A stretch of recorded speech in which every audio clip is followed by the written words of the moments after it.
এক গরিব গ্রাম, দিনের আলোয় শান্ত, কিন্তু ভাগ্য খুব নিষ্ঠুর।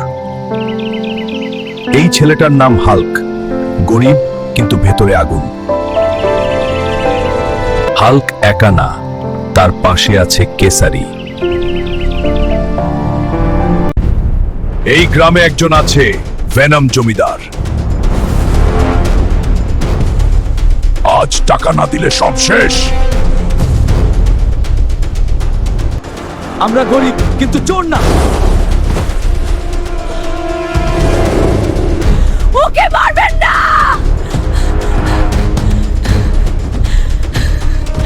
আজ শালা জমিদারের গাঁট ফাটিয়ে দিব।